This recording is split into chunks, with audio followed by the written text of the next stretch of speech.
Hello, good afternoon বন্ধুরা। আজকে chicken বানিয়েছিলাম একটু নতুনভাবে।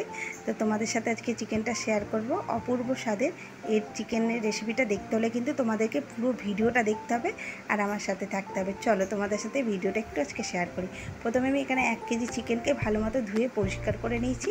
নিয়ে তার মধ্যে 2 চামচ নুন ভরে ভরে আর 7টা কাঁচা লঙ্কাকে পেস্ট করে দিয়েছি, 2 চামচ আদার পেস্ট দিয়েছি আর 1 চামচ রসুনের পেস্ট আর 1 ফালি লেবুর রসটা দিয়ে আমি মাংসটাকে ভালো মতো মেখে নিয়েছি একটা হাতের সাহায্যে।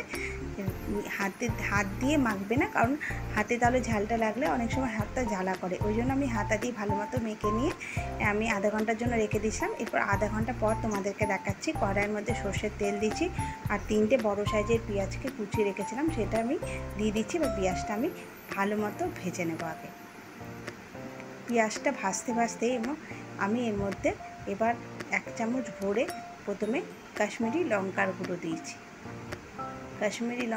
দিয়েছি, আর আলু দিয়েছি। আমার মাংসে ভীষণ আলু ভালো লাগে, তোমরা চাইলে আলুটা কিন্তু স্কিপ করতে পারো। তো কাশ্মীরি লঙ্কাটা দিয়ে তারপর আমি সাদাতে হলুদ দিয়েছি।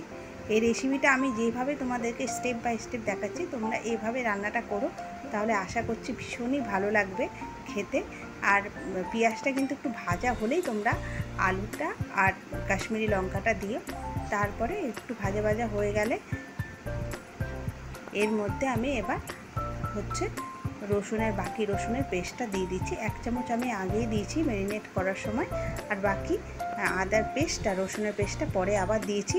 দিয়ে আদা রসুনটাও ভালো মতো পেঁয়াজের সাথে মাখিয়ে নিয়েছি। নিয়ে এবার একটু ভালো মতো কষিয়ে নেব। যখন আদা রসুনের কাঁচা গন্ধটা চলে যাবে তখন আমি একটা বড় সাইজের টমেটোকে পিউরি করে রেখেছিলাম সেটা আমি দিয়ে দিচ্ছি। এবার টমেটোর যখন কাঁচা গন্ধটা চলে যাবে তারপর আমি ম্যারিনেট করে রাখা মাংসটা সমস্তটাই এর মধ্যে দিয়ে দেব। দিয়ে মাংসের সাথে সমস্ত মশলাগুলো ভালো মতো মিশিয়ে নেব আগে। তারপর আমি এর মধ্যে ধনে গুঁড়ো 1.5 চামচ আর 1 চামচ জিরে গুঁড়ো পাউডার এখানে দেব।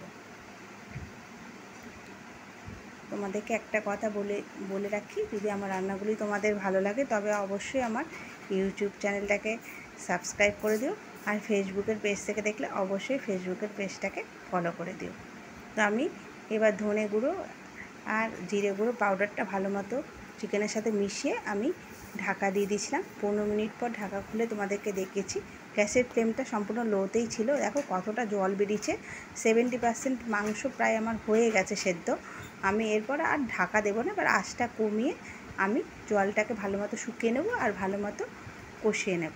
কষানো হয়ে গেছে, এই কষাতে আমার 6 থেকে 7 মিনিট মতো লেগেছে সম্পূর্ণ জলটা শুকিয়ে চারিদিক থেকে তেলটা ছেড়ে দিয়েছে। তো আমি তারপরে জলটা দিয়ে দিচ্ছি আমার পরিমাণ মতো। জলটা বেশি দেবে না, খুব বেশি জল দিলে পাতলা হয়ে গেলে স্বাদটা অতটা লাগবে না। অল্প জল দিয়ে গরম মশলা দিচ্ছি। দেখো অসাধারণ দেখতে যেমন হয়েছিল খেতে তার থেকেও অসাধারণ হয়েছিল। টাটা।